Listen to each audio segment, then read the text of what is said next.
Powered by Airplane. Айлын хөгжи.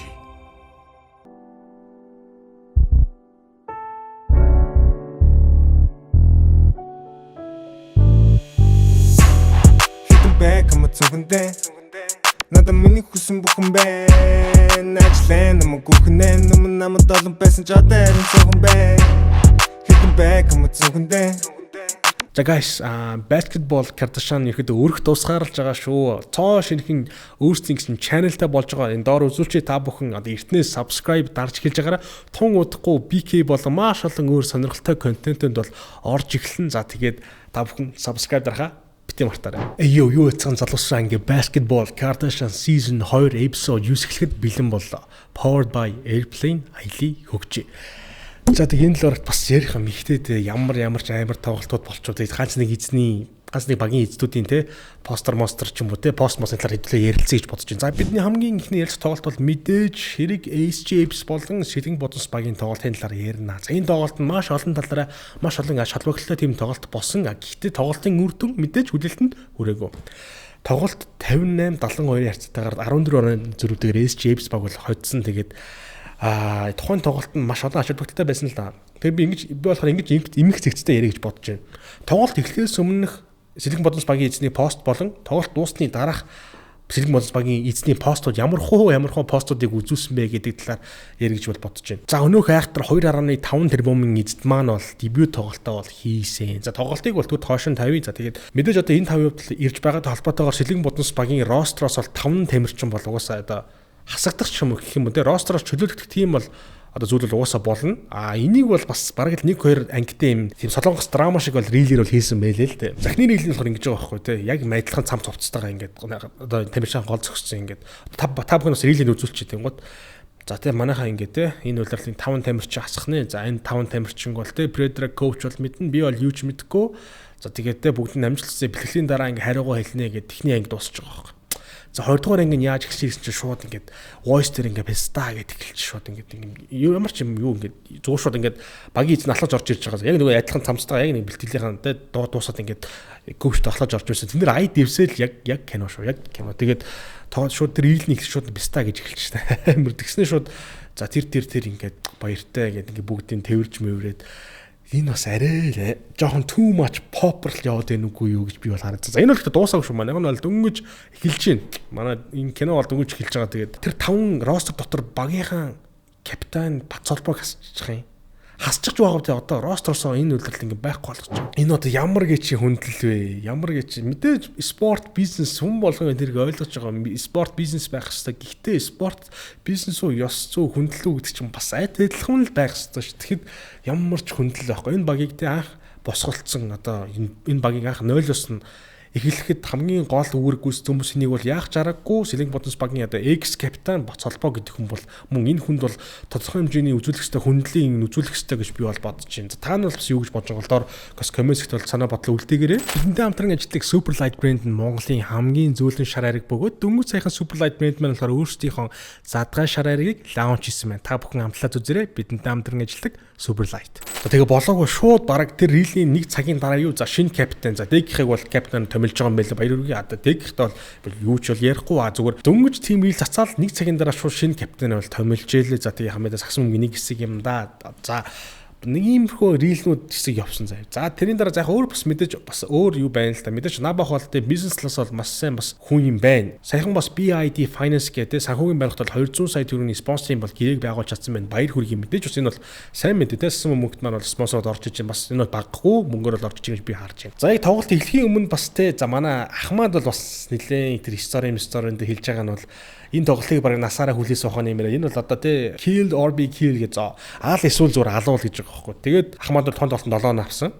Тийм бага 12 тоглолт 3 хийлүү яалаа. Цаа чин бол фейлх бол нэг тиймэрхүү байсан бол за би бол одоохондоо эхний тоглолт мэдээж SGS багтай тоглолтод хожигдсон. Би бол одоохондоо учир зүггүй нэг юм 2.5 тэрбумын уналт фейл мэйл гэж би бол ерөөсөө ярмаарг байгаа. Яг бол яг мэдээж цаг хугацаа хэрэгтэй дөнгөж өмнөх өглөөнөлөд агустоос буугаал тэгэл маргааш шороо шууд тоглолтод орсон гэж байгаа байхгүй. За тэгээд тухайн тоглолтод бол тий 3-3 шишээ багийн тамирч маань нийт 9 оноо бол авсан. За тоглолт бол яг хөө ингээд мэдээж SGS багийн ялтаар өндөрлөж байгаа. За тоглолт дуусуугүй нөгөө нэг 500 саяар авсан утхан жаргалахыг болохоор шууд хов чонхрууд баг руу солилоо гэж солилцоо 8 хийж байгаа байхгүй юу.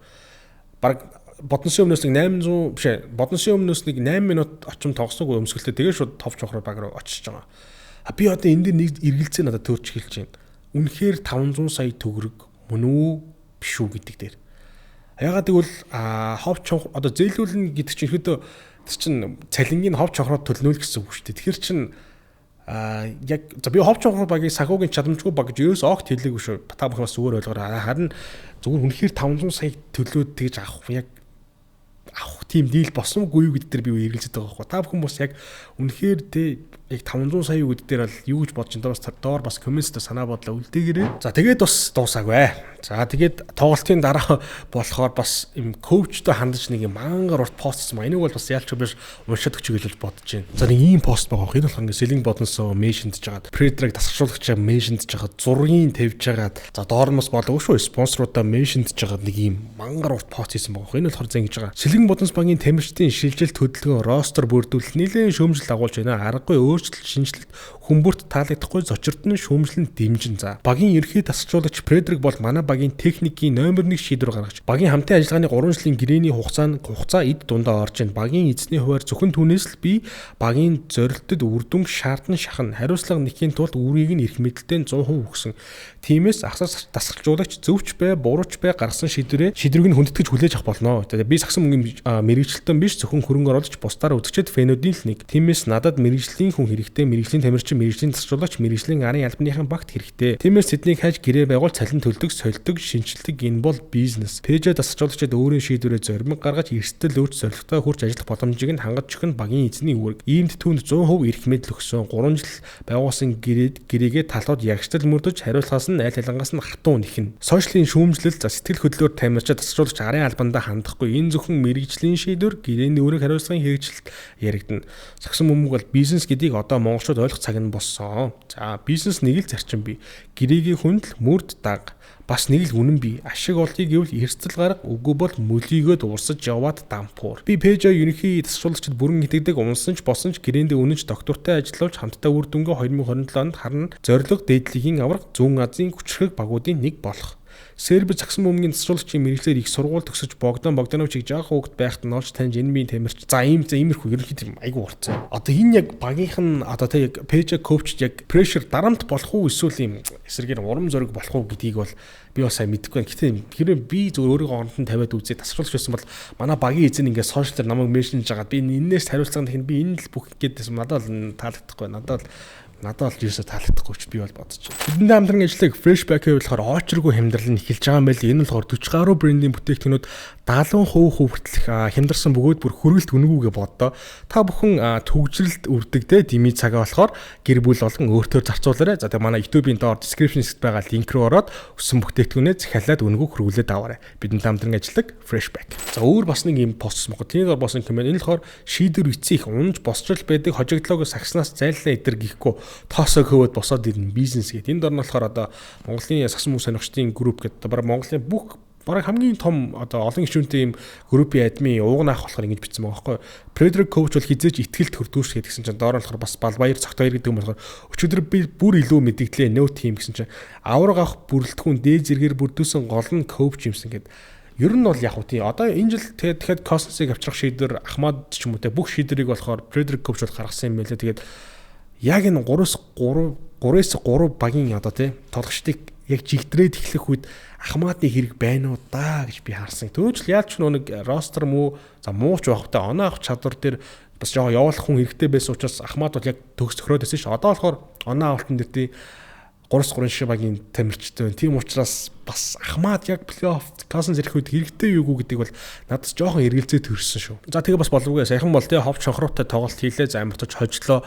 За тэрний доор бас л дахиад нэг тийм хьюморгүй. Гол нь яг энэ хийж байгаа постуудаа сэлэн бодос багийн эзэн болохоор өөрийгөө нэг тийм хьюмортай айгүй тийм фан бэрэж бодоод байгаа байхгүй. Гэтэ октонч тийм биш л байлаа л дээ. Ер нь энэ ямар пост вэ гэсэн чинь ингээд AI-аар зураг хэлгэсэн байгаа байхгүй. Генерэтлсэн. Тэр нь ямар зураг вэ гэсэн чинь ингээд панда сэлэн одоо бодон хоёр нийлээд ийм хов чонхруудыг ингээд зодж модж байгаа ч юм уу тийм ингээд нэг дэвшил мэршилж байгаа тийм постэр хийснэ.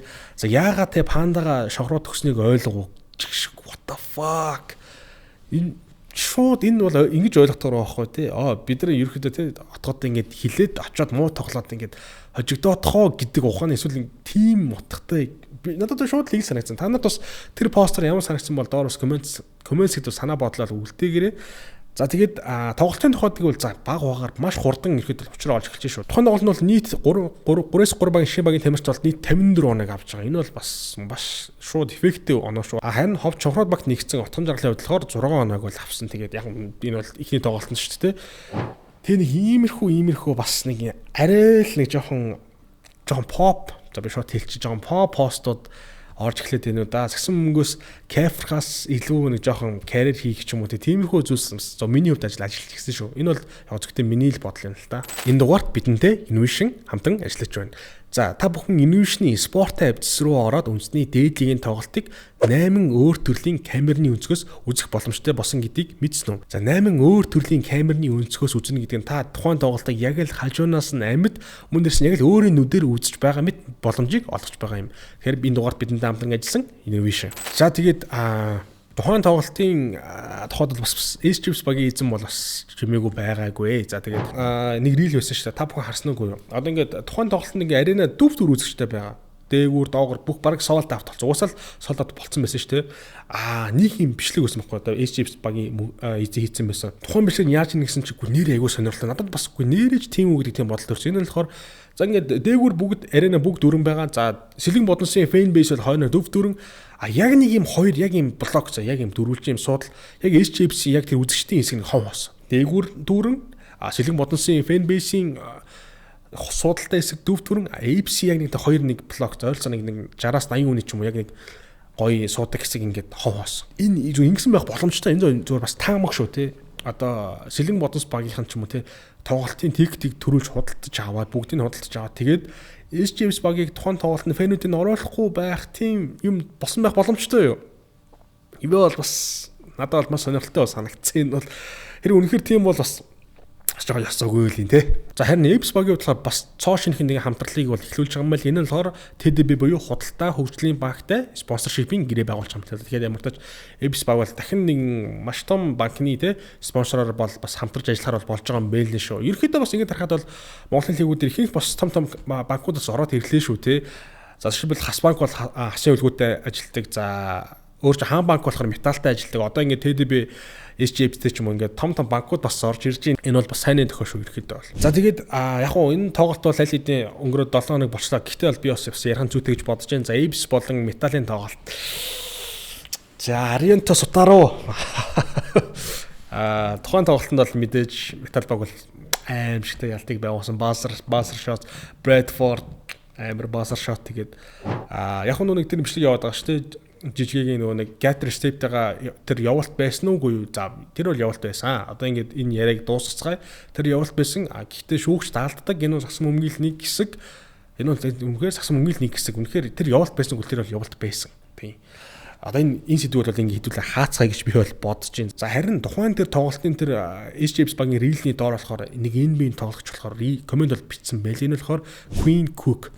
За Queen Cook-ийг бол юм эймээ тоглох хүмүүс мэддэг баха. 2 удаагийн аврах штэ. Los Angeles Lakers аврах авчихсан бас Golden State Warriors-тай тоглоод бол аврах авчихсан юм залуу штэ. За бас тэ манай лиг маань дараагийн нэгэн NBA-ийн тоглогчийг бол авах тийм боломж байгаа юу гэдэг тэр бас харсан. Тоор нь болохоор I'm ready гэдэг. Ерөөдөө би бэлэн шүү гэдэг юм комент бичсэн байгаа байхгүй. За Queen Cook штэ бас. За Queen Cook бол тэ мэдээж NBA аврах хүн. За тэгээд Орос, Хятад, Порто Рико ч юм уу маш олон бас тийм одоо гадаадын лигт бол тоглож ирсэн юм байл. NBA-ийн дараах карьертаа тэгээд эндээс нэг л асуулт байгаа. Уусаа Томас Робинсон бол явуулахгүй, Питер Жокиг явуулахгүй. Хэрвээ Queen Cook ирвэн шүү. Мэдээж Queen Cook-ийн цалин бол тийм Cousins шиг бол амар бол биш байхаа. Миний бодлоор бол хамгаар. Гэхдээ Питер Жокиг явуулах нь үнэхээр worth it үү? Үнэхээр үн цэнтэй, үнэхээр яг зөв нүүдэл байж чадахгүй гэдэг бол бас эргэлзээтэй.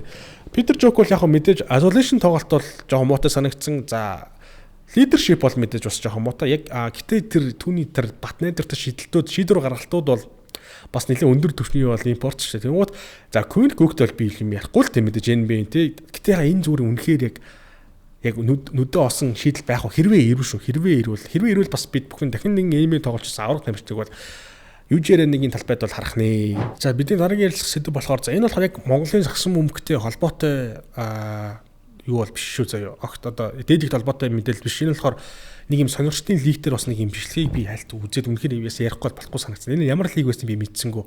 Та бүхэн одоо энэ бичлэгийг үздэй.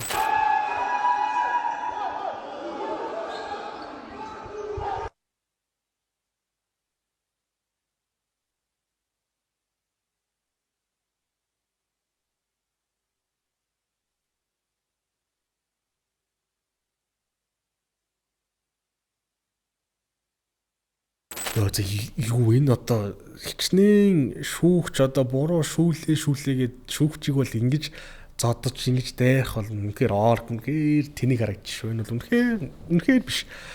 Тэгээд ямар ч тийм юм бол бас сонирхтын юу нь босон бэлээ. Тэгээд спорт бол хүндлэн шүү дээ. Тэгэхээр бас аль талдаа жоо хүндлэлтэй байл гэж би бол хэлэх гээд байгаа. Энэ саний рилийг бол хараад бол. Аялал гэдэг чинь зүгээр ч нэг хааныг тийш явах биш. Дуршлаг, эргчлөө, дурсамж үдэ. Тэгвэл энэ бүхнийг улам мамар болгож өгдөг цоо шинхэн супер аппликейшн гарсан байна. Энэ бол Tino. Tino супер апп нь дэлхийн 57 орнд ашиглах боломжтой бөгөөд таны аяллаа хамгийн сайн туслах байх болно. Та Сөүл буугаад, Бангкокт очоод, Токиод зугаалаад, Парис шөнийн гудамжаар алхахдаа такси дуудахад ердөө л нэг апп хангалттай. Та бүхэн Tino супер аппа татаж аваад шинэ хот, шинэ дурсамжаа илүү амар, илүү ухаалгаар бүтээгээрэй. Бидэнд хамтран ажилладаг Tino. Тэгээд бусаад сэдврүүгээр хотлохоор за завхамруу туспаг бол за нэг явж нэг за энэ хань олов юу нөө эцсийн те head coach бол сонголоо. Энэ болохоор саяхан Miners Bagт бол assistant coach хийжсэн. Өмнө нь болохоор Сэргийн Бодонс Багт assistant coach хийжсэн. Ээрж буюу Эрдэнэ жаргал coach болохоор завхамруу туспагийн ахлах зурчаар бол томилогдоод бол ажиллахаар болсон байна. За тэгээд ээрж тасгалж явдлахоор жилийн 100 сая төгрөгийн дүнтэй алхацруулж болж байгаа гэж би бас сонссон шүү. Тэгэхээр бас чамгүй дүнгээр бол гэрээ хийж байгаа юм лээ. За тэгээд одоо Бродерс нэг муучраа болоод дахиж коуч мууч асуудал гарахгүй бэлгүүдэд энэ ч одоо бүтэн улирлын 1-р тойрог бараг 4-5 коуч цочлоод одоо энэ дэр бол тогтох байх гэж бодож байна.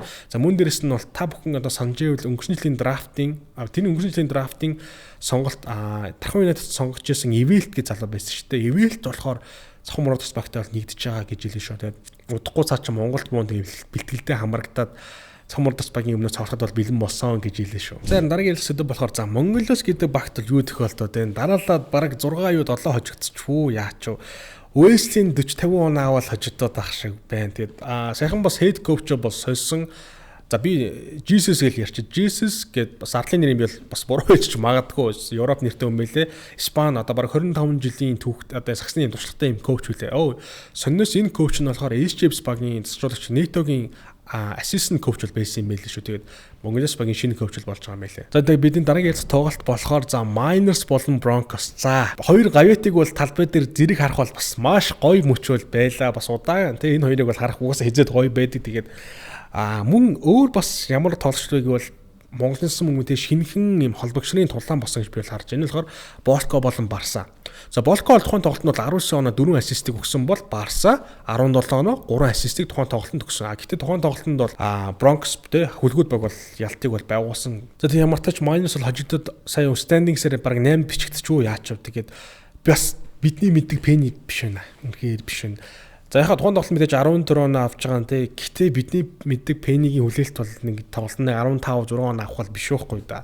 Тогтмол 20-оос дээш оноо авах, талбай дээр efficiencyтэй байх, үр нөлөөтэй байх, leadership байх, Аашаа тоглолтуудыг үзүүлэх, клатч мөчөд одоо багийг авч явах ч юм уу. Иймэрхүү пэнийг бол бид мэддэг байсан. Энэ үйлдвэрлэлийн пэни бол үнэхээр бидний мэддэг пэни бол үнэхээр яалтчгүй биш вэ шүү. Тэгээд бодохгүй тэгээ яг бидэнд Miners баг бол тий очроо олоод бас сайжрах байх. За бидний энэ 7 хоногийн ярилцах сэдвүүд бол үүгээр бол дуусчихын. За одоо болохоор Cool Kicks Cube-ийн буланг бол эхлүүлж чинь. За энэ жил 10 жилийн ойн дохиож буй Monlive спорт хувцас зөвлөлдвөрлөл нь алан байгууллага болон одоо сонирхчийн төвшний одоо бүх спорт хувцсыг бол маш өндөр түвшинд бол хийж гүйцэтгэдэг байгаа. За тэгээ Monlive болохоор байршил нь болохоор King Tower хотхны 135 дугаар байранд байрладаг. Би болохоор одоо Instagram утсыг үлдээчих. Хэрвээ та бүхэнтэй анги хамт бол эсвэл одоо спорт ямар нэгэн те хувцс хэрэгэл хэрэгтэй бол Monlive-д л хандаарай гэж зөвлөж байна. За тэгээ бидэнд хамтран ажилладаг Monlive хувцс үйлдвэрлэл. Энэ талаар хэдүүлээ пүүсний ертөнцид юу ярих вэ гэхээр Cool Kicks UB маань болохоор YouTuber төчгтэй хамтран маш сонирхолтой нэгэн YouTube-ийн контентыг хийсэн байна.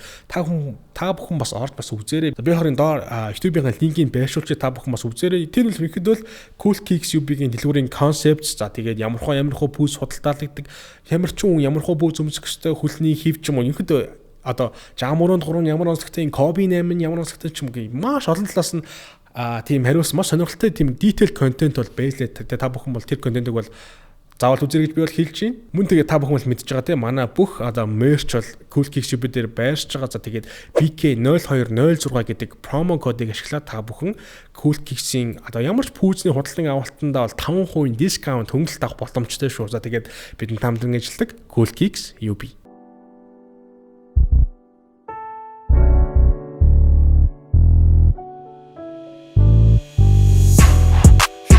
Come on, надад миний хүсэн бүхэн байна. Ажлаа намайг гүхнээ нүмэн намайг долон байсан ч одоо харин цогон байна. Хитэн бай come on. Powered by Airplane. Айлын хөгжий.